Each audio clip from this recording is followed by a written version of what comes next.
ಧರ್ಮಸ್ಥಳದಲ್ಲಿ ಆಪರೇಷನ್ ಅಸ್ಥಿ ಪಂಜರ ಮುಂದುವರಿತಾನೆ ಇದೆ. ಇವತ್ತು ಡೇ ನಂಬರ್ 9. ಎಸ್ಐಟಿ ಕಚೇರಿಗೆ ಇನ್ನೂ ಕೂಡ ಬಂದಿಲ್ಲ ಅನಾಮಿಕ. ಕೋರ್ಟ್ನಿಂದ ಅನಾಮಿಕನಿಗೆ ವಿಶೇಷ ಭದ್ರತೆಯನ್ನ ಕೊಡಿಸುವಂತ ನಿಟ್ಟಿನಲ್ಲಿ ಸೂಚನೆ. ಮೊಬೈಲ್ ಬಳಕೆಗೆ ಕೋರ್ಟ್ನಿಂದಲೇ ಅವಕಾಶವನ್ನ ಕೊಡಲಾಗ್ತದೆ. ಮೊಬೈಲ್ ಬಳಕೆ ಮಾಡುವಂತ ನಿಟ್ಟಿನಲ್ಲಿ ಕೋರ್ಟ್ನಿಂದಲೇ ಅವಕಾಶ, ತಮಗೆ ಬೇಕಾದವರ ಜೊತೆಗೆ ಇರುವಂತ ಸ್ವಾತಂತ್ರ್ಯವನ್ನ ನೀಡಲಾಗಿದೆ. ಈ ಹಿನ್ನೆಲೆಯಲ್ಲಿ ವಕೀಲರ ಜೊತೆಗಿರುವಂಥದ್ದು ದೂರುದಾರ. ವಕೀಲರ ಜೊತೆನೇ ಇದ್ದಾನೆ ದೂರುದಾರ. ಈ ಸಂದರ್ಭದಲ್ಲಿ ಕೆಲವರು ಆಕ್ಷೇಪವನ್ನು ಕೂಡ ವ್ಯಕ್ತಪಡಿಸಿದ್ರು. ದೂರುದಾರ ಬಯಸಿದ್ರೆ ಎಸ್ಐಟಿ ಭದ್ರತೆಯಲ್ಲಿ ಇರಬಹುದು. ಜಿಲ್ಲಾ ಕೋರ್ಟ್ನಿಂದ ವಿಶೇಷ ಭದ್ರತೆಯನ್ನ ಪಡೆದಿರುವಂಥದ್ದು ದೂರುದಾರ. ಜಿಲ್ಲಾ ಕೋರ್ಟ್ನಿಂದಲೇ ವಿಶೇಷ ಭದ್ರತೆಯನ್ನ ಪಡೆಯಲಾಗಿದೆ. ದೂರುದಾರನಿಗೆ ಕಾಯ್ತಾ ಇರುವಂಥದ್ದು ಎಸ್ಐಟಿ ಅಧಿಕಾರಿಗಳು. ಇನ್ನೂ ಕೂಡ ಅನಾಮಿಕ ಬಂದಿಲ್ಲ. ಅಲ್ಲಿ ಸ್ಪಾಟ್ ಮಹಾಜರು ಮಾಡುವಂಥ ಸಂದರ್ಭದಲ್ಲಿ, ಅಲ್ಲಿ ಉತ್ಖನನ ಮಾಡುವಂಥ ಸಂದರ್ಭದಲ್ಲಿ ಆತನ ಉಪಸ್ಥಿತಿ ಇದ್ದೇ ಇದೆ. ನಿಮಗೆ ತೋರಿಸ್ತಾನೆ ಇದ್ದೀವಿ ಕಳೆದ 10 ದಿನಗಳಿಂದ ಏನಾಗ್ತಾ ಇದೆ ಅಂತ. ಆತ ತೋರಿಸಿದ ನೆಕ್ಸ್ಟ್ ಡೇ ಇಂದಲೇ ಉತ್ಖನನ ಕೆಲಸ ಆಗ್ತಾ ಇದೆ. ಇವತ್ತು ಡೇ ನಂಬರ್ 9 ಉತ್ಖನನ ಮಾಡುವಂಥ ಕೆಲಸಕ್ಕೆ 9ನೇ ದಿನ. ಮಧ್ಯದಲ್ಲಿ ಒಂದಿನ ಗ್ಯಾಪ್, ಭಾನುವಾರ ಒಂದಿನ ಗ್ಯಾಪ್ ಸಿಕ್ಕಿತ್ತು. ಪಾಯಿಂಟ್ ನಂಬರ್ 13ರಲ್ಲಿ ಇಂದು ಉತ್ಖನನ ಅನುಮಾನ ಅಂತ ಹೇಳಲಾಗ್ತಾ ಇದೆ. ಇನ್ನೂ ಕೂಡ ಎಸ್ಐಟಿ ಕಚೇರಿಗೆ ಬಂದಿಲ್ಲ ಅನಾಮಿಕ. ನಂಬರ್ 13ರಲ್ಲಿ ಇವತ್ತು ಉತ್ಖನನ ಆಗುತ್ತಾ ಇಲ್ವಾ ಅನ್ನುವಂಥ ಒಂದು ಪ್ರಶ್ನೆ ಇದೆ. ಇನ್ನೂ ಕೂಡ ಎಸ್ಐಟಿ ಕಚೇರಿಗೆ ಬಂದಿಲ್ಲ ಅನಾಮಿಕ. ಸ್ಥಳದಲ್ಲೂ ಕೂಡ ಯಾವುದೇ ವ್ಯವಸ್ಥೆಯನ್ನ ಮಾಡಿಲ್ಲ. ಸ್ಥಳದಲ್ಲೂ ಕೂಡ ಯಾವುದೇ ವ್ಯವಸ್ಥೆಯನ್ನ ಮಾಡಿಕೊಂಡಿಲ್ಲ. ಅಕಸ್ಮಾತ್ ಅಲ್ಲಿ ಉತ್ಖನನ ಮಾಡೋದೇ ಆಗಿದ್ದಿದ್ರೆ ಅಲ್ಲಿ ಪರದೆಯನ್ನೆಲ್ಲ ಹಾಕ್ತಾ ಇದ್ರು, ಅಲ್ಲಿ ವ್ಯವಸ್ಥೆಯನ್ನ ಮಾಡ್ಕೊಳ್ಳಾಗ್ತಾ ಇತ್ತು, ಸಿದ್ಧತೆಯನ್ನ ಮಾಡ್ಕೊಳ್ತಾ ಇದ್ರು. ಆದರೆ ಯಾವುದೇ ಸಿದ್ಧತೆ ಮಾಡ್ಕೊಂಡಿಲ್ಲ. ಬಹುತೇಕ ಇಂದು ಶೋಧ ಕಾರ್ಯ ಡೌಟ್ ಅಂತ ಹೇಳಲಾಗ್ತಾ ಇದೆ. GPR ಬಳಕೆಗೆ ಸಿದ್ಧತೆಯನ್ನ ಮಾಡ್ತಾ ಇರುವಂತ SIT, ground penetrating radar GPR, ಅದನ್ನ ಬಳಕೆ ಮಾಡಿಕೊಳ್ಳುವಂತ ನಿಟ್ಟಿನಲ್ಲಿ ಮುಂದಾಗಿದೆ ಎಸ್ಐಟಿ. ಬಹುತೇಕ ನಾಳೆನೇ ಶೋಧ ಕಾರ್ಯ ಮಾಡುವಂತ ಸಾಧ್ಯತೆ ಅಂತ ಕೂಡ ಸದ್ಯಕ್ಕೆ ಸಿಗ್ತಾ ಇರುವಂತ ಮಾಹಿತಿ. ಇದ್ರ ಬಗ್ಗೆ ಇನ್ನಷ್ಟು ಮಾಹಿತಿಯನ್ನ ಕೊಡ್ತಾ ಹೋಗ್ತಾರೆ ನಮ್ಮ ದಕ್ಷಿಣ ಕನ್ನಡದ ಪ್ರತಿನಿಧಿ. ಸ್ಥಳದಿಂದಲೇ ನೇರ ಸಂಪರ್ಕದಲ್ಲೇ ಜಾಯಿನ್ ಆಗಿದ್ದಾರೆ ಕಿಶನ್. ಇಷ್ಟೊತ್ತಿಗೆ ಅಕಸ್ಮಾತ್ ಉತ್ಖನನ ಕಾರ್ಯ ಆರಂಭ ಆಗ್ಬೇಕಾಗಿದ್ರೆ ಆರಂಭ ಆಗ್ಬಿಡ್ತಾ ಇತ್ತು, ಇಷ್ಟೊಂದು ಡಿಲೇ ಆಗಿದೆ. ಅನಾಮಿಕ ಬಂದಿಲ್ಲ ಅಂತ ರೀಸನ್ನ, ಅಥವಾ ಎಸ್ಐಟಿನೇ ನಾಳೆ ಮಾಡಬೇಕು ಅಂತ ಏನಾದರೂ ತೀರ್ಮಾನ ಮಾಡಿದಾರ? ಅವರೇ ಏನಾದರೂ ಅನಾಮಿಕನಿಗೆ ಇವತ್ತು ಬರಬೇಡ ಅನ್ನುವಂಥ ಸೂಚನೆ ಕೊಟ್ಟಿರುವಂಥದ್ದು ಹೇಗೆ ಅಂತ ಏನು ಮಾಹಿತಿ ಸಿಗ್ತಾ ಇದೆ?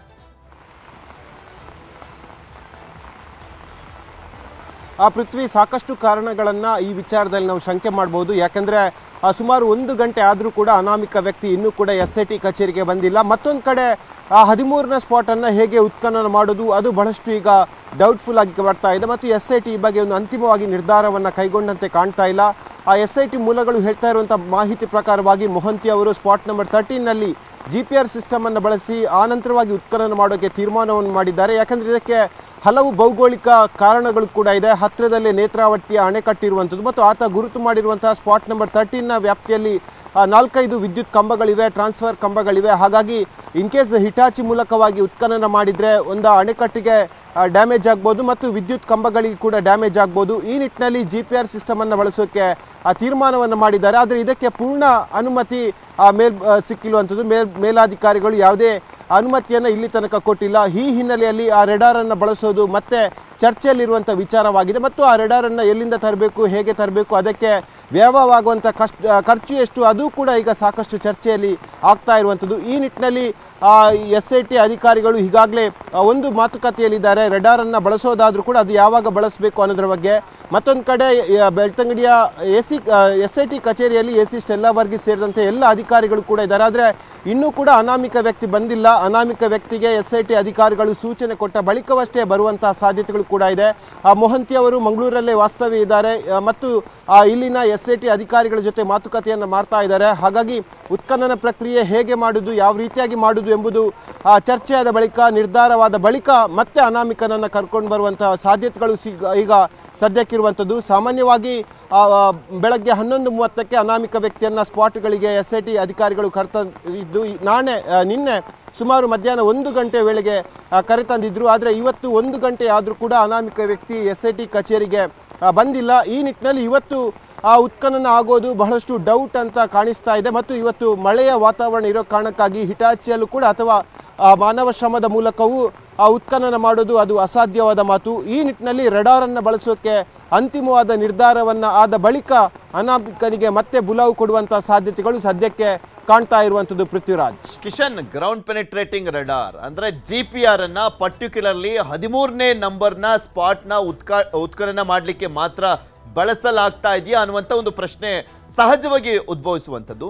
ಇಲ್ಲಿ ಪ್ರಮುಖವಾಗಿ ನಾವು ನೋಡ್ತಾ ಹೋದಾದ್ರೆ ವಕೀಲರು ಆಗ್ರಹಿಸಿದ್ರು ಅನ್ನುವಂಥ ಕಾರಣಕ್ಕೋಸ್ಕರ ತರಿಸಿರುವಂಥದ್ದ, ಅಥವಾ ಬೇರೆ ಒಂದು ಉತ್ಖನನ ಮಾಡುವಂಥ ಸಂದರ್ಭದಲ್ಲಿ ಅಲ್ಲಿ ಅಷ್ಟೊಂದು ದೊಡ್ಡ ಪ್ರಮಾಣದಲ್ಲಿ ಮಣ್ಣು ಕೊಚ್ಕೊಂಡು ಹೋಗಿರಲಿಲ್ಲ. ಬಟ್ ಈ 13ನೇ ಪಾಯಿಂಟ್ನಲ್ಲಿ ದೊಡ್ಡ ಪ್ರಮಾಣದಲ್ಲಿ ಮಣ್ಣೆಲ್ಲ ಕೊಚ್ಕೊಂಡೋಗಿತ್ತು, ಅದರ ಮೇಲೆ 80 ಲೋಡ್ ಮಣ್ಣನ್ನು ಹಾಕಿದ್ರು. ಆ ಕಾರಣಕ್ಕೋಸ್ಕರ ಇಲ್ಲಿ GPR ಅನ್ನ ಬಳಸ್ತಾ ಇರುವಂಥದ್ದ. ಏನ್ ಸಿಗ್ತಾ ಇದೆ ರೀಸನ್ಸ್?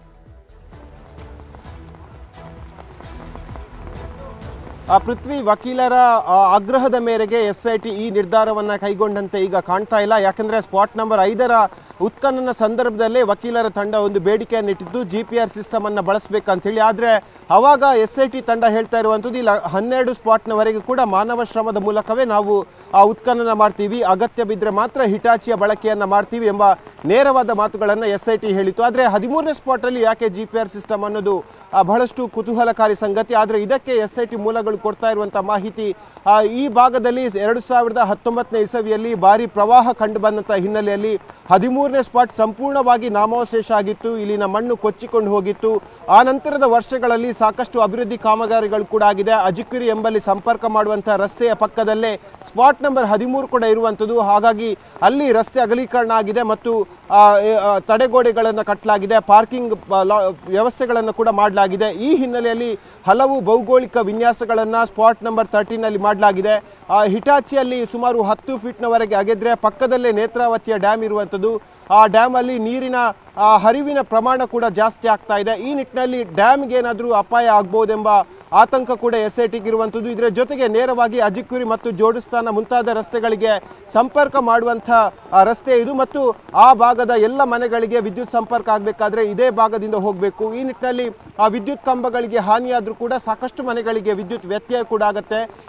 ಈ ಕಾರಣಕ್ಕಾಗಿ ಆ GPR ಸಿಸ್ಟಮನ್ನು ಬಳಸೋಕೆ SIT ತೀರ್ಮಾನ ಮಾಡಿದೆ. ಆದರೆ ಇದಕ್ಕೆ ಮೇಲಾಧಿಕಾರಿಗಳ ಅನುಮತಿ ಬೇಕು, ಸಾಕಷ್ಟು ಪ್ರೊಸೀಜರ್ಗಳು ಬೇಕು ಮತ್ತು ಈ ರೆಡಾರ್ಗಳನ್ನು ತರೋದಾದರೆ ಎಲ್ಲಿಂದ ತರಬೇಕು, ಅದಕ್ಕೆ ಆಗುವಂಥ ಖರ್ಚು ವೆಚ್ಚಗಳು, ಇದು ಕೂಡ ಬಹಳಷ್ಟು ಗಮನಾರ್ಹದ ವಿಚಾರ. ಈ ನಿಟ್ಟಿನಲ್ಲಿ ಅಂತಿಮ ನಿರ್ಧಾರ SIT ಯಾವ ರೀತಿಯಾಗಿ ತೆಗೆದುಕೊಳ್ಳುತ್ತೆ ಮತ್ತು ಅದಕ್ಕೆ ಮೇಲಾಧಿಕಾರಿಗಳು ಯಾವ ರೀತಿಯಾಗಿ ಸ್ಪಂದನೆ ಕೊಡ್ತಾರೆ, ಅದು ಬಹಳಷ್ಟು ಕುತೂಹಲವನ್ನು ಕೇಳಿಸಿರುವಂಥದ್ದು. ಪೃಥ್ವಿರಾಜ್. ಮತ್ತೊಂದು ಕಡೆ GPR ಸಿಸ್ಟಮ್ ಅನ್ನುವಂಥದ್ದನ್ನ ತರುವಂಥ ನಿಟ್ಟಿನಲ್ಲಿ ಡಿಲೇ ಆಗಿದೆ ಅನ್ನುವಂಥದ್ದು ಒಂದು ಕಾರಣ ಇರ್ಬೋದು. ಮತ್ತೊಂದು ಕಡೆ ನಿನ್ನೆ ಒಂದು ಗುಂಪಿನವರು ಯೂಟ್ಯೂಬರ್ಗಳ ಮೇಲೆ ಹಲ್ಲೆಯನ್ನ ಮಾಡಿದ್ದು, ಮತ್ತೊಂದು ಗುಂಪಿನವರು ಖಾಸಗಿ ಸುದ್ದಿವಾಹಿನಿಯ ರಿಪೋರ್ಟರ್ ಮೇಲೆ ಹಲ್ಲೆಯನ್ನ ಮಾಡಿದಂಥ ವಿಚಾರ ಆಗಿರ್ಬೋದು. ಅದು ಕೂಡ ಏನಾದರೂ ಇವತ್ತಿನ ಉತ್ಖನನ ವಿಚಾರಕ್ಕೆ ಸಂಬಂಧಪಟ್ಟಂತೆ ಪರಿಣಾಮ ಏನಾದರೂ ಬೀರಿದೆಯಾ?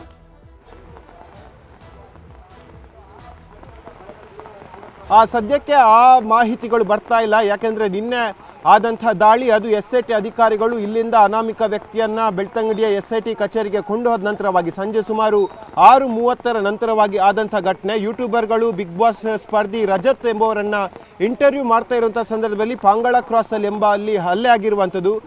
ಇದಕ್ಕೆ ಪೂರಕವಾಗಿ ಪೊಲೀಸರು ಕೂಡ ಭದ್ರತೆಯನ್ನು ಜಾಸ್ತಿ ಮಾಡಿದ್ದಾರೆ. 2 KSRP ತುಕಡಿಗಳನ್ನು ಕೂಡ ಜಾಸ್ತಿ ಇಡಲಾಗಿದೆ. SIT ತಂಡದೊಂದಿಗೆ ಸಾಮಾನ್ಯವಾಗಿ ಎಷ್ಟು ಮಂದಿ ಪೊಲೀಸ್ ಸಿಬ್ಬಂದಿ ಇತ್ತು ಮತ್ತು +1 KSRP ತುಕಡಿ ಇತ್ತು, ಅದು ಇದೆ. ಮತ್ತು ಇವತ್ತು ಹೆಚ್ಚುವರಿಯಾಗಿ ಮತ್ತಷ್ಟು ಪೊಲೀಸರನ್ನು ಈ ಭದ್ರತೆಗಾಗಿ ನಿಯೋಜನೆ ಮಾಡಲಾಗಿದೆ.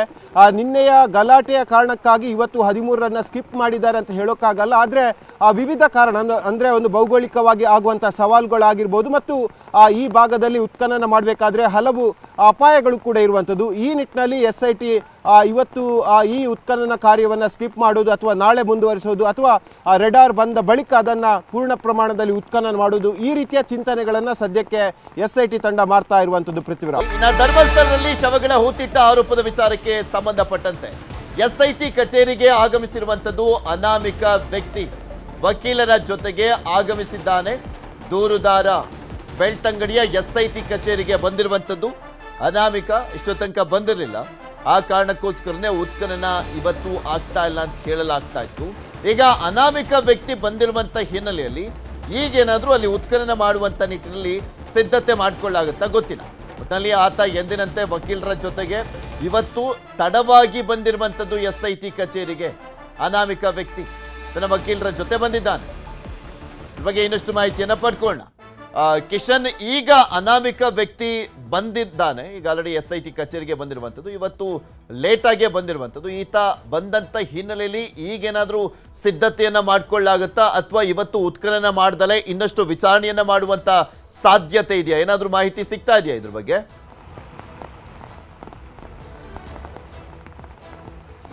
ಪೃಥ್ವಿ, ಈ ಕ್ಷಣದವರೆಗೆ ಯಾವುದೇ ಸಿದ್ಧತೆಗಳು ಪಾಯಿಂಟ್ ನಂಬರ್ 13 ಬಳಿ ಆಗ್ತಾ ಇಲ್ಲ. ಯಾಕಂದರೆ ಆ ಉತ್ಖನನ ಆಗಬೇಕಾದ್ರೆ ಅದಕ್ಕೆ ಪರದೆಯನ್ನು ಕಟ್ತಾ ಇದ್ರು. ಸಾಕಷ್ಟು ಪೊಲೀಸರು ಕೂಡ ಈ ಭಾಗದಲ್ಲಿ ನಿಯೋಜನೆಗೊಳ್ತಾ ಇದ್ರು ಮತ್ತು ಇದು ಅಜುಕುರಿ ಎಂಬಲ್ಲಿ ಸಂಪರ್ಕ ಮಾಡುವಂಥ ರಸ್ತೆ ಆಗೋ ಕಾರಣಕ್ಕಾಗಿ ರಸ್ತೆಯಲ್ಲಿ ಬ್ಯಾರಿಕೇಡ್ಗಳನ್ನು ನಿನ್ನೆ ಅಳವಡಿಸಿದ್ರು. ಆದರೆ ಇವತ್ತು ಅಂತಹ ಯಾವುದೇ ಲಕ್ಷಣಗಳು ಕಂಡು ಬರ್ತಾ ಇಲ್ಲ. ಹೆಚ್ಚುವರಿ ಪೊಲೀಸ್ ಭದ್ರತೆಯನ್ನು ಕೂಡ ಇಲ್ಲಿ ಹಾಕಿಲ್ಲ ಮತ್ತು ಈ ಜಾಗವನ್ನು ಸೆಕ್ಯೂರ್ ಮಾಡುವಂಥ ಕೆಲಸಗಳನ್ನು ಸದ್ಯಕ್ಕೆ ಈ ಕ್ಷಣದವರೆಗೆ ಮಾಡ್ತಾ ಇಲ್ಲ. ಹಿಟಾಚಿಗಳು ಬಂದಿಲ್ಲ, ಗ್ರಾಮ ಪಂಚಾಯತ್ನ ಕಾರ್ಮಿಕರು ಕೂಡ ಬಂದಿಲ್ಲ, ಇಲ್ಲಿನ ಸ್ಥಳೀಯ ಸಿಬ್ಬಂದಿಗಳು ಕೂಡ ಬಂದಿಲ್ಲ. ಹಾಗಾಗಿ ಯಾವುದೇ ಕಾರಣಗಳು ಇವತ್ತು ಇಲ್ಲಿ ಉತ್ಖನನ ಆಗುತ್ತೆ ಅಂತ ಹೇಳೋಕೆ ಸಾಧ್ಯ ಆಗ್ತಾ ಇಲ್ಲ. ಆದರೆ SIT ಕಡೆ ಕ್ಷಣದಲ್ಲಿ ಯಾವ ನಿರ್ಧಾರವನ್ನು ಕೂಡ ತೆಗೆದುಕೊಳ್ಳಬಹುದು.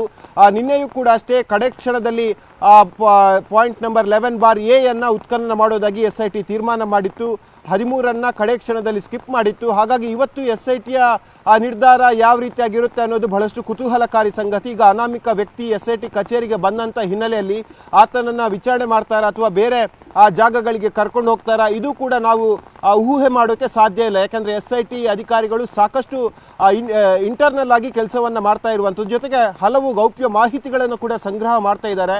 ಈ ನಿಟ್ಟಿನಲ್ಲಿ ಇವತ್ತು ಸ್ಪಾಟ್ ನಂಬರ್ 13 ಉತ್ಖನನ ಆಗತ್ತಾ ಅಥವಾ ಬೇರೆ ಜಾಗಗಳಿಗೆ ಕೊಂಡೋಗ್ತಾರಾ, ಇದು ಬಹಳಷ್ಟು ಕುತೂಹಲವನ್ನು ಮೂಡಿಸ್ತಿರುವಂತಹ ಘಟನೆ. ಈ ನಿಟ್ಟಿನಲ್ಲಿ SIT ಅಧಿಕಾರಿಗಳ ಮುಂದಿನ ಕಾರ್ಯವೈಖರಿಯ ಬಗ್ಗೆ ಸಾಕಷ್ಟು ಗೊಂದಲಗಳು ಕೂಡ ಇದೆ. ಕಡೆ ಕ್ಷಣದಲ್ಲಿ ಎಲ್ಲವೂ ನಿರ್ಧಾರ ಆಗುವ ಹಿನ್ನೆಲೆಯಲ್ಲಿ ಇವತ್ತಿನ SIT ಯಾವ ರೀತಿಯಾಗಿ ಪ್ರಕ್ರಿಯೆ ಇರುತ್ತೆ, ಒಂದು ವೇಳೆ ಉತ್ಖನನ ಮಾಡೋದಾದ್ರೆ ಕಡೆ ಕ್ಷಣದಲ್ಲಿ ಎಲ್ಲರಿಗೂ ಬುಲಾವು ಕೊಡುತ್ತಾ ಮತ್ತು ಕಾರ್ಮಿಕರಲ್ಲಿ ಬರ್ತಾರ, ಅದು ಕೆಲವು ನಿಮಿಷಗಳಲ್ಲಿ ಈಗ ಗೊತ್ತಾಗ್ಲಿಕ್ಕಿರುವಂಥದ್ದು. ಕಿಶನ್, ಹಾಗೆ ಸಂಪರ್ಕದಲ್ಲಿರಿ, ಮತ್ತಷ್ಟು ಮಾಹಿತಿಯನ್ನ ಪಡ್ಕೊಳ್ತೀನಿ. ಇನ್ನು ಧರ್ಮಸ್ಥಳದಲ್ಲಿ ಶವಗಳನ್ನ ಹೂತಿಟ್ಟ ಆರೋಪದ ವಿಚಾರಕ್ಕೆ ಸಂಬಂಧಪಟ್ಟಂತೆ ನಿನ್ನೆಯ ಗಲಾಟೆಯಿಂದ ಟಿ ಜಯಂತ್ಗೆ ಹೆದರಿಕೆ ಶುರುವಾಗಿದೆಯಂತೆ. ತನಗೆ ರಕ್ಷಣೆ ನೀಡುವಂತೆ SPಗೆ ಮನವಿಯನ್ನ ಮಾಡಿದ್ದಾರೆ ಟಿ ಜಯಂತ್. ನಿನ್ನೆಯ ಗಲಾಟೆಯಿಂದ ಜಯಂತ್ಗೆ ಹೆದರಿಕೆಯಂತೆ, ಸೊ ಹೀಗಾಗಿ ತನಗೆ ರಕ್ಷಣೆ ಕೊಡಬೇಕು ಅಂತ SPಗೆ ಮನವಿಯನ್ನ ಮಾಡಿಕೊಂಡಿದ್ದಾರೆ. ಕೆಲವೇ ಕ್ಷಣದಲ್ಲಿ ಇಮೇಲ್ ಮೂಲಕ ಮನವಿಯಂತೆ ಬಾಲಕಿ ಶವವನ್ನ ಹೂತಿದ್ರು ಅಂತ ಹೇಳಿದ್ರು ಈ ಜಯಂತ್. SITಗೆ ದೂರನ್ನ ಕೂಡ ಕೊಟ್ಟಿದ್ದಾರೆ. ಘಟನೆ ಬಗ್ಗೆ SITಗೆ ಮಾಹಿತಿಯನ್ನ ನೀಡಿರುವಂಥದ್ದು ಜಯಂತ್. ನಾನು ಹೂಳುವಂಥ ಸಂದರ್ಭದಲ್ಲಿ ನೋಡಿದ್ದೆ ಅಂತ ಕೂಡ ಹೇಳಿದ್ದಂಥ ಹಿನ್ನೆಲೆಯಲ್ಲಿ ಆ ದೂರನ್ನ ಈಗ ಆಲ್ರೆಡಿ SITಗೆ ಕೊಟ್ಟಿದ್ದಾರೆ. ಇನ್ನು ನಿನ್ನೆ ಗಲಾಟೆ ಆದಂಥ ವಿಚಾರಕ್ಕೆ ಸಂಬಂಧಪಟ್ಟಂತೆ ನನಗೆ ಭಯ ಆಗ್ತಾ ಇದೆ, ಹೆದರಿಕೆ ಆಗ್ತಾ ಇದೆ, ನನಗೆ ರಕ್ಷಣೆ ಕೊಡಿ ಅಂತ ಕೇಳ್ಕೊಳ್ತಾ ಇದ್ದಾರೆ ಜಯಂತ್ ಟಿ.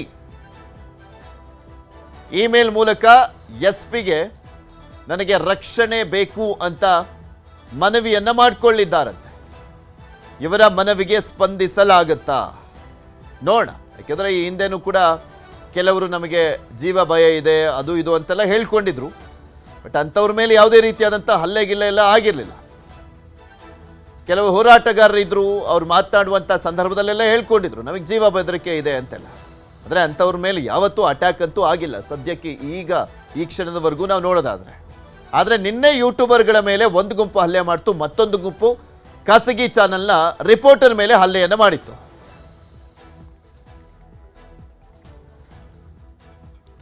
ಇನ್ನು ಧರ್ಮಸ್ಥಳದಲ್ಲಿ ಶವ ಹೂತಿಟ್ಟ ಪ್ರಕರಣಕ್ಕೆ ಸಂಬಂಧಪಟ್ಟಂತೆ ಅನಾಮಿಕ ದೂರುದಾರನ ಬಗ್ಗೆ ಅನುಮಾನವನ್ನ ವ್ಯಕ್ತಪಡಿಸಲಾಗ್ತಾ ಇದೆ. ಶವಗಳನ್ನ 300ಕ್ಕೂ ಹೆಚ್ಚಿನ ಶವಗಳನ್ನ ಹೂತಿಟ್ಟಿದ್ದೆ ಅಂತ ಹೇಳಿದ ಅನಾಮಿಕ.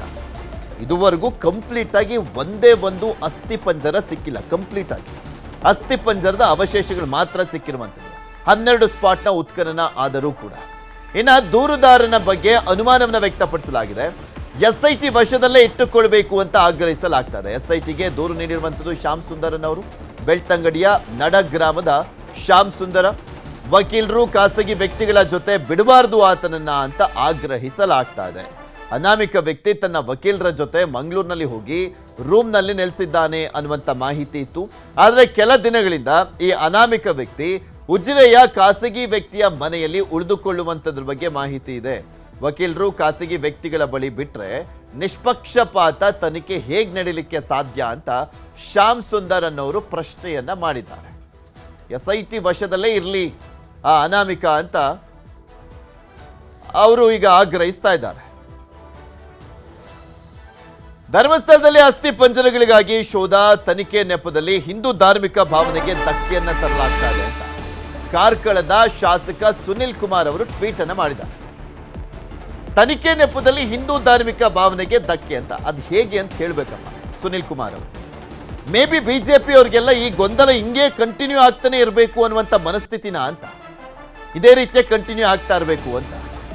ಒಂದು ಕಡೆಯವರು ಅದೇನು ಆರೋಪ ಮಾಡ್ಕೊಳ್ತಾರೋ ಮಾಡ್ಕೊಳ್ಳಿ, ಮತ್ತೊಂದು ಕಡೆಯವರು ಅದೇನು ಪರವಾಗಿ ಮಾತಾಡ್ಕೊಳ್ಳಿ ಅಂತ ಬಿಜೆಪಿ ನಾಯಕರ ಒಂದು ಮನಸ್ಥಿತಿ ಇರುವಂಥದ್ದು.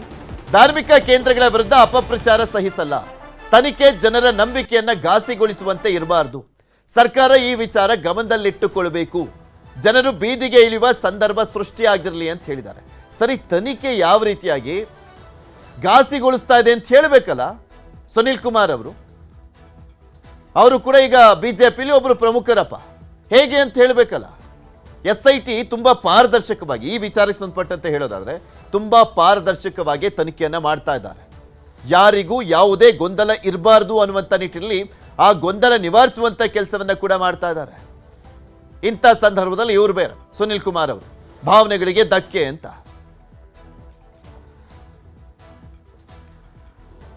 ಇದ್ರ ಬಗ್ಗೆ ಇನ್ನಷ್ಟು ಮಾಹಿತಿಯನ್ನ ಪಡ್ಕೊಳ್ತಾ ಹೋಗೋಣ.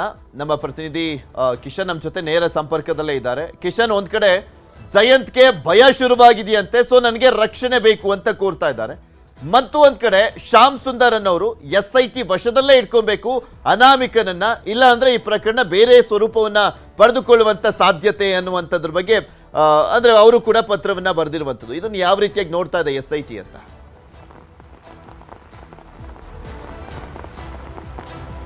ಪೃಥ್ವಿರಾಜ್, ನಿನ್ನೆ ಸಂಜೆಯ ಘಟನೆ ಬಳಿಕ ಸಾಕಷ್ಟು ಗೊಂದಲದ ವಾತಾವರಣ ಸದ್ಯಕ್ಕೆ ಧರ್ಮಸ್ಥಳದಲ್ಲಿ ನಿರ್ಮಾಣ ಆಗಿರುವಂಥದ್ದು. ಆ ಬೂದಿ ಮುಚ್ಚಿದ ಕೆಂಡದಂತಿದೆ ವಾತಾವರಣ ಅಂತ ಹೇಳಿದ್ರೆ ಕೂಡ ಅದು ಅತಿಶಯೋಕ್ತಿ ಆಗೋದಿಲ್ಲ. ಯಾಕಂದ್ರೆ ಆ ಎರಡೂ ಕಡೆಗಳ ಯುವಕರ ಗುಂಪು ನಿನ್ನೆ ಕಾದಾಟಕ್ಕೆ ಇಳಿದಿತ್ತು. ಪೊಲೀಸರು ಸಕಾಲದಲ್ಲಿ ಮಧ್ಯಪ್ರವೇಶ ಮಾಡದಿದ್ರೆ ದೊಡ್ಡ ಮಟ್ಟಿನ ಅನಾಹುತ ಕೂಡ ಆಗ್ತಾ ಇತ್ತು. ಮತ್ತೆ ರಾತ್ರಿಯ ವೇಳೆ ಕೂಡ SP IGP ಅವರು ತಕ್ಷಣವಾಗಿ ಧರ್ಮಸ್ಥಳ ಪೊಲೀಸ್ ಠಾಣೆಗೆ ಬಂದು ಗ್ರಾಮಸ್ಥರ ಜೊತೆ ಮಾತುಕತೆ ಆಡಿದ್ದಾರೆ ಮತ್ತು ಇನ್ನೊಂದು ಗುಂಪಿನ ಬಳಿ ಬಂದು ಹೋಗಿ ಆ ಮಾತುಕತೆಯನ್ನಾಡಿದ್ದಾರೆ. ಏನೇ ಆರೋಪಗಳಿದ್ರು ಕೂಡ, ಯಾವುದೇ ದೂರುಗಳಿದ್ರು ಕೂಡ ಪೊಲೀಸ್ ದೂರು ಕೊಡಿ, ಕಾನೂನು ಮೂಲಕವಾಗಿ ಅದಕ್ಕೆ ಉತ್ತರವನ್ನು ಕೈಗೊಳ್ಳಿ, ಯಾರೂ ಕೂಡ ಕಾನೂನನ್ನು ಕೈಗೆ ತೆಗೆದುಕೊಳ್ಳುವಂಥ ಪ್ರಯತ್ನವನ್ನು ಮಾಡಬಾರ್ದು, ಯಾರಾದರೂ ಮಾಡಿದಂಥ ಸಂದರ್ಭದಲ್ಲಿ ನಾವು ಕಾನೂನು ಮೂಲಕವೇ ಅದಕ್ಕೆ ಉತ್ತರವನ್ನು ಕೊಡ್ತೀವಿ ಅನ್ನೋದನ್ನು ನೇರವಾಗಿ ಎಚ್ಚರಿಕೆಯನ್ನು SP ಅವರು ಕೊಟ್ಟಿರುವಂಥದ್ದು. ಇದು ರಾತ್ರಿಯ ವೇಳೆ ಆದಂಥ ಘಟನೆ ಆಗಿರೋ ಕಾರಣಕ್ಕಾಗಿ ಇಡೀ ಧರ್ಮಸ್ಥಳ ಭಾಗದಲ್ಲಿ ಬಹಳಷ್ಟು ಪೊಲೀಸ್ ಭದ್ರತೆಯನ್ನು ಕೂಡ ಮಾಡಲಾಗಿತ್ತು. ಇದರ ಜೊತೆಗೆ ಹೊಸದಾಗಿ ಬಂದಿರುವಂತಹ ದೂರುದಾರ ಜಯಂತಿ ಅವರು ಕೂಡ ಉಲ್ಲೇಖ ಮಾಡಿದ್ದಾರೆ. ಈ ಘಟನೆಯ ಬಳಿಕ ನನಗೂ ಕೂಡ ಜೀವ ಭಯ ಕಾಡ್ತಾ ಇದೆ, ನಾನು ಈ ಪ್ರಕರಣದಲ್ಲಿ ದೂರುದಾರ ಆಗಿರೋ ಕಾರಣಕ್ಕಾಗಿ ನನ್ನನ್ನು ಕೂಡ ಮುಗಿಸುವಂಥ ಷಡ್ಯಂತ್ರಗಳು ಕೂಡ ಆಗ್ತಾ ಇದೆ, ನನಗೆ ಭಯ ಆಗ್ತಾ ಇದೆ ಅನ್ನೋದ್ರ ಬಗ್ಗೆ ಈಗಾಗಲೇ SIT ಅಧಿಕಾರಿಗಳಿಗೆ ಹೇಳಿರುವಂಥದ್ದು. ಮತ್ತು ತನಗೂ ಭದ್ರತೆ ಬೇಕು ಅನ್ನೋದನ್ನು SIT ಅಧಿಕಾರಿಗಳಿಗೆ ಒಂದು ರೀತಿ ಪತ್ರ ಬರೆಯೋಕ್ಕೆ ಅವರು ತೀರ್ಮಾನವನ್ನು ಮಾಡಿದ್ದಾರೆ. ಆದರೆ SIT ಅಧಿಕಾರಿಗಳು ಇದಕ್ಕೆ ಪೂರಕವಾಗಿ ಯಾವ ರೀತಿಯಾಗಿ ಸ್ಪಂದನೆ ಕೊಡ್ತಾರೆ ಅದು ನಾವು ಕಾದು ನೋಡಬೇಕಾಗಿದೆ. ಮತ್ತೊಂದು ಕಡೆ ಅನಾಮಿಕನ ಹೇಳಿಕೆಯ ಬಗ್ಗೆ ಸಾಕಷ್ಟು ಚರ್ಚೆಗಳು ಕೂಡ ಆಯಿತು. ಆತ ಹೇಳಿದಂಥ 12 ಸ್ಪಾಟ್ಗಳಲ್ಲಿ ಕೂಡ ಯಾವುದೇ ಗಂಭೀರವಾಗಿ ಪರಿಗಣಿಸಬಹುದಂಥ ಅಂಶಗಳು ಸಿಕ್ಕಿಲ್ಲ. 6ನೇ ಸ್ಪಾಟಲ್ಲಿ ಸಿಕ್ಕಿದ್ರು ಕೂಡ ಅದು ಗಂಡಸಿದ್ದು ಅವಶೇಷ ಮತ್ತು ಕೇವಲ 25 ಅವಶೇಷಗಳ ಭಾಗ ಸಿಕ್ಕಿದಂಥ ಹಿನ್ನೆಲೆಯಲ್ಲಿ ಅದನ್ನು ಗಂಭೀರವಾಗಿ ಪರಿಗಣಿಸೋಕ್ಕಾಗಲ್ಲ. ಇನ್ನು ಉಳಿದಂತೆ 12 ಸ್ಪಾಟ್ಗಳಲ್ಲಿ ಕೂಡ ಯಾವುದೇ ಗಂಭೀರವಾಗಿ ಪರಿಗಣಿಸಬಹುದಂಥ ಅವಶೇಷಗಳು ಸಿಕ್ಕಿಲ್ಲ. ಹಾಗಾಗಿ ಆತ ಸುಳ್ಳು ಹೇಳ್ತಾ ಇದ್ದಾನೆ ಎಂಬ ಚರ್ಚೆಗಳು ಒಂದು ಕಡೆ ಆಗ್ತಾ ಇದ್ರೆ, ಮತ್ತೊಂದು ಕಡೆ ಶ್ಯಾಮ್ ಸುಂದರ್ ಎಂಬುವರು SITಗೆ ಒಂದು ಮನವಿಯನ್ನ ಮಾಡಿದ್ದಾರೆ. ಅನಾಮಿಕ ವ್ಯಕ್ತಿ ಲಾಯರ್ಗಳ ಸುಪರ್ದಿಯಲ್ಲಿ ಇರುವಂಥದ್ದು. ಆರಂಭದ ದಿನದಿಂದಲೂ ಕೂಡ ನಿನ್ನೆ ತನಕ ಲಾಯರ್ಗಳ ಸುಪರ್ದಿಯಲ್ಲಿ ಇದ್ದಾನೆ. ಆತ ಲಾಯರ್ಗಳ ಜೊತೆನೆ SITಗೆ ಕಚೇರಿಗೆ ಬರ್ತಾನೆ, ಮತ್ತೆ ಹೋಗುವಾಗ ಲಾಯರ್ಗಳ ಜೊತೆನೆ ಹೋಗ್ತಾನೆ. ಮೊದಲಿಗೆ ಆತ ಮಂಗಳೂರಿನ ಲಾಡ್ಜ್ ಒಂದರಲ್ಲಿ ಉಳ್ಕೊಳ್ತಾನೆ ಎಂಬ ಮಾಹಿತಿ ಇತ್ತು. ಆದರೆ ಇದೀಗ ಅವರ ಕಾರುಗಳ ಚಲನವಲನವನ್ನು ನೋಡಬೇಕಾದ್ರೆ ನೇರವಾಗಿ ಕಾರು ಬೇರೆ ಬೇರೆ ಮಾರ್ಗದ ಮೂಲಕವಾಗಿ ಉಜಿರೆಯ ಕಡೆ ಹೋಗುತ್ತೆ, ಚಾರ್ಮಾಡಿಯ ರಸ್ತೆ ಕಡೆ ಹೋಗುತ್ತೆ, ಅದು ಒಬ್ಬ ಖಾಸಗಿ ವ್ಯಕ್ತಿಯ ಮನೆ ಕಡೆ ಹೋಗುತ್ತೆ ಅನ್ನೋದು ಈಗ ಶ್ಯಾಮ್ ಸುಂದರ್ ಅವರು ಕೊಡ್ತಾ ಇರುವಂತಹ ದೂರು. ಈ ನಿಟ್ಟಿನಲ್ಲಿ SIT ಆ ಅನಾಮಿಕ ವ್ಯಕ್ತಿಯನ್ನ ತಮ್ಮ ಸುಪರ್ದಿಯಲ್ಲಿ ಪಡೆದುಕೊಳ್ಬೇಕು. ಯಾಕಂದ್ರೆ ಮತ್ತೆ ಆತನಿಂದ ಬೇರೆ ಬೇರೆ ಹೇಳಿಕೆಗಳನ್ನು ಕೊಡಿಸೋದಾಗಿರ್ಬೋದು, ತನಿಖೆಯ ದಾರಿ ತಪ್ಪಿಸುವಂತ ಕೆಲಸಗಳು ಕೂಡ ಆಗ್ಬೋದು.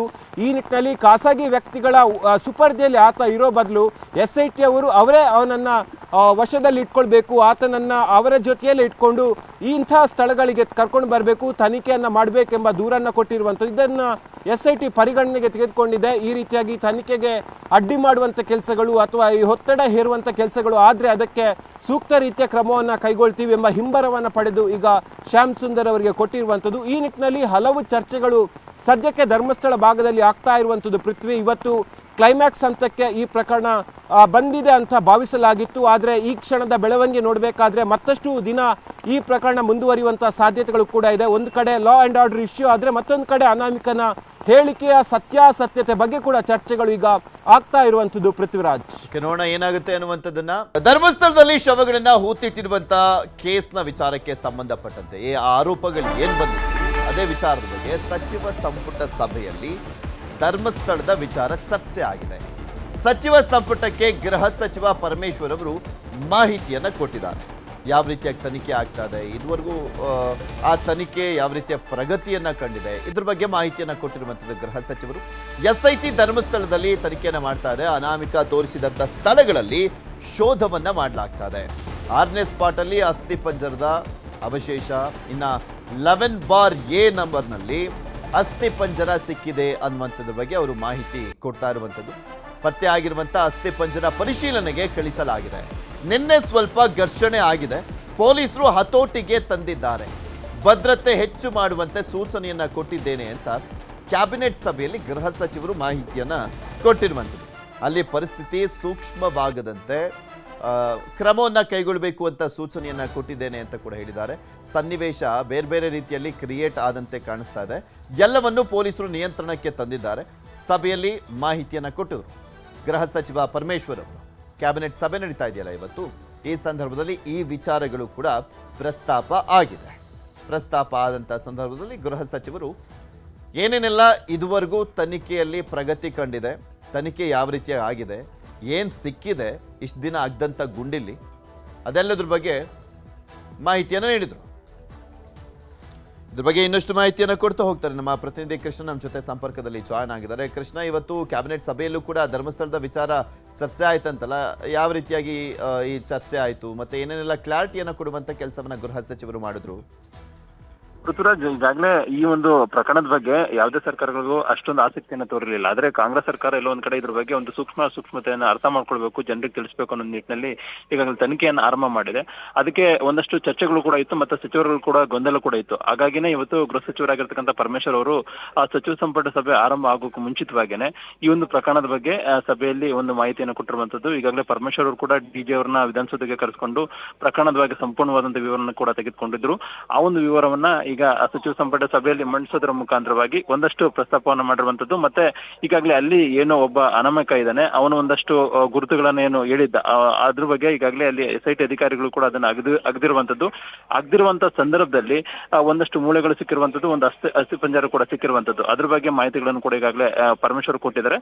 ಮತ್ತೆ ಈಗಾಗಲೇ SIT ಅಧಿಕಾರಿಗಳು ಕೂಡ ಅದಕ್ಕೆ ಸಂಬಂಧಪಟ್ಟಂತ ತನಿಖೆಯನ್ನು ಕೂಡ ಮಾಡ್ತಾ ಇದ್ದಾರೆ. ತನಿಖೆ ವರದಿ ಬರೋದು ಕೂಡ ಯಾವುದೇ ಕಾರಣಕ್ಕೂ ಕೂಡ ನಾವು ಮಾತಾಡೋದು ಬೇಡ. ಅಂತಿಮವಾಗಿ ಏನು ವರದಿಯನ್ನು ಕೊಡ್ತಾರೆ, ವರದಿ ಗಂಭೀರತೆ ಏನಿದೆ ಆ ಗಂಭೀರತೆ ಆಧಾರದ ಮೇಲೆ ಮುಂದಿನ ದಿನಗಳಲ್ಲಿ ಅದು ತನಿಖೆ ಮಾಡುವಂತ ನಿಟ್ಟಿನಲ್ಲಿ ಮತ್ತಷ್ಟು ಆದೇಶ ಮಾಡುವಂತ ನಿಟ್ಟಿನಲ್ಲಿ ನಿರ್ಧಾರವನ್ನು ಮಾಡುವ ಅನ್ನೋ ನಿಟ್ಟಿನಲ್ಲಿ ಒಂದಷ್ಟು ಪರಮೇಶ್ವರ್ ಮಾಹಿತಿಯನ್ನು ಕೊಟ್ಟಿದ್ದಾರೆ. ಮುಖ್ಯಮಂತ್ರಿಗಳು ಕೂಡ ಆ ಮಾಹಿತಿಯನ್ನು ತೆಗೆದುಕೊಂಡು ಅಂತಿಮವಾಗಿ ಪರಮೇಶ್ವರ್ ಅವರಿಗೆ ಸಂಪೂರ್ಣವಾಗಿ ಒಂದು ತನಿಖೆಯನ್ನು ಮಾಡಬೇಕು ಅನ್ನೋ ಸೂಚನೆಯನ್ನು ಕೊಟ್ಟಿದ್ದಾರೆ. ಅದ್ರ ಬಗ್ಗೆ ಪ್ರಕರಣದ ಬಗ್ಗೆ ಅಲ್ಲಿನ ಏನು ನಿನ್ನೆ ಆದಂತ ಘರ್ಷಣೆ ಆಗಿರ್ಬೋದು, ಮತ್ತೆ ಅಲ್ಲಿ ಯೂಟ್ಯೂಬರ್ ಮೇಲೆ ಕೂಡ ಅಲ್ಲೇ ಆಗಿದೆ, ಅದಕ್ಕೆ ಸಂಬಂಧಪಟ್ಟ ಒಂದು ಸೂಕ್ಷ್ಮತೆ ಇದೆ. ಹಾಗಾಗಿನೇ ಅಲ್ಲಿ ಒಂದು ರೀತಿ ಯಾವುದೇ ಕಾರಣಕ್ಕೂ ಕೂಡ ಬೇರೆ ಬೇರೆ ರೀತಿಯಾದಂತಹ ಏನು ವಾತಾವರಣ ಆಗದಿರುವಂತ ನಿಟ್ಟಿನಲ್ಲಿ ಒಂದಷ್ಟು ಕ್ರಮಗಳನ್ನ ಕೈಗೊಳ್ಳಿ ಅನ್ನೋ ಮಾತನ್ನು ಕೂಡ ಮುಖ್ಯಮಂತ್ರಿಗಳು ಪರಮೇಶ್ವರ್ಗೆ ಕೊಟ್ಟಿದ್ದಾರೆ. ಹೀಗಾಗಿ ಪರಮೇಶ್ವರ್ ಕೂಡ ಅದಕ್ಕೆ ಮುಂದಿನ ದಿನಗಳಲ್ಲಿ ಕ್ರಮವನ್ನು ಕೈಗೊಳ್ಳುವಂತ ನಿಟ್ಟಿನಲ್ಲಿ ಮತ್ತೆ ಯಾರೆಲ್ಲ ಅಲ್ಲಿ ಬೇರೆ ಬೇರೆ ರೀತಿಯಾದ ಚಟುವಟಿಕೆಯನ್ನು ಮಾಡಿದರೆ ಅವ್ರ ಮೇಲೆ ಒಂದಷ್ಟು ಕಣ್ಣನ್ನು ಇಡುವಂತ ನಿಟ್ಟಿನಲ್ಲಿ ಕೂಡ ತೀರ್ಮಾನ ಮಾಡುವಂತ ನಿಟ್ಟಿನಲ್ಲಿ ಇವತ್ತು ಸಚಿವ ಸಂಪುಟ ಸಭೆಯಲ್ಲಿ ಚರ್ಚೆ ಆಗಿರುವಂತಹ ಪೃಥ್ವಿರಾಜ್. ಈ ಸಂದರ್ಭದಲ್ಲಿ ಯಾರಾದರೂ ತನಿಖೆ ಹೇಗಾಗ್ತಾ ಇದೆ, ಏನು ಎತ್ತ ಅನ್ನುವಂಥದ್ರ ಬಗ್ಗೆ ಕ್ಲಾರಿಟಿ ಕೊಡಬೇಕಾದ್ರೆ ಪರ ವಿರೋಧ ಈ ರೀತಿಯಾಗಿ ಏನಾದರೂ ಚರ್ಚೆ ಆಯ್ತಂತ ಹೇಗೆ? ಪೃಥ್ವಿರಾಜ್, ಆ ಸಭೆ ಆರಂಭದಲ್ಲೇನೆ ಈ ರೀತಿಯಿಂದ ಗಂಭೀರ ಪ್ರಕರಣ ಆಗಿರೋದ್ರಿಂದಾಗಿ ಪರಮೇಶ್ವರ್ ಅವರು ಮಾಹಿತಿಯನ್ನು ಕೊಟ್ಟಿದ್ದಾರೆ. ಮತ್ತೆ ಒಂದಷ್ಟು ಜನ ಸಚಿವರುಗಳು ಕೂಡ ಮುಖ್ಯಮಂತ್ರಿಗಳ ಪ್ರಸ್ತಾಪವನ್ನು ಮಾಡಿದ್ರು. ಹಾಗಾಗಿನೇ ಸಚಿವ ಸಂಪುಟ ಸಭೆಯಲ್ಲಿ ಪ್ರಕರಣದ ತೀವ್ರತೆ, ಸ್ವರೂಪ ಮತ್ತೆ ಯಾವ ರೀತಿಯಾಗಿ ತನಿಖೆ ಆಗ್ತಾ ಇದೆ ಅನ್ನೋ ಬಗ್ಗೆ ಒಂದು ಪ್ರಾಥಮಿಕವಾಗಿ ವರದಿಯನ್ನು ಕೊಟ್ಟಿದ್ದಾರೆ. ಆದರೆ SIT ಅಧಿಕಾರಿಗಳು ಸಂಪೂರ್ಣವಾದಂತಹ ವರದಿಯನ್ನು ಇನ್ನಷ್ಟು ಕೊಡಬೇಕಾಗಿದೆ. ಹೀಗಾಗಿ ವರದಿಯನ್ನ ಅಂತಿಮವಾಗಿ ತೆಗೆದುಕೊಂಡು ಕೆಲವೇ ದಿನಗಳಲ್ಲಿ ವರದಿಯನ್ನ ಸರ್ಕಾರಕ್ಕೆ ಮಂಡಿಸುವಂತ ನಿಟ್ಟಿನಲ್ಲಿ ಕೂಡ ತೀರ್ಮಾನ ಮಾಡಬಹುದು, ವರದಿನ ಕೊಡೋದಾಗಿ ಪರಮೇಶ್ವರ್ ಕೂಡ ತಿಳಿಸಿದ್ದಾರೆ. ಹೀಗಾಗಿ ವರದಿಯನ್ನ ತಿಳ್ಕೊಂಡ ನಂತರವಾಗಿ ಬೇರೆ ರೀತಿಯಿಂದ ಕ್ರಮವನ್ನು ಮಾಡುವಂತ ನಿಟ್ಟಿನಲ್ಲಿ ಮುಖ್ಯಮಂತ್ರಿಗಳು ತೀರ್ಮಾನ ಮಾಡೋದಾಗಿ ಸಭೆಯಲ್ಲಿ ಓಕೆ, ಧನ್ಯವಾದ ಕೃಷ್ಣ ನಿಮ್ಮೆಲ್ಲ ಮಾಹಿತಿಗಾಗಿ. ಇವತ್ತು ಕ್ಯಾಬಿನೆಟ್ನಲ್ಲಿ ಈ ವಿಚಾರ ಚರ್ಚೆಗೆ ಬಂದಿರುವಂಥದ್ದು. ಈ ಸಂದರ್ಭದಲ್ಲಿ ಸ್ಪಷ್ಟೀಕರಣ ಕೊಡುವಂಥ ಕೆಲಸವನ್ನ ಪರಮೇಶ್ವರ್ ಅವರು ಮಾಡಿದ್ದಾರೆ, ಗೃಹ ಸಚಿವರು.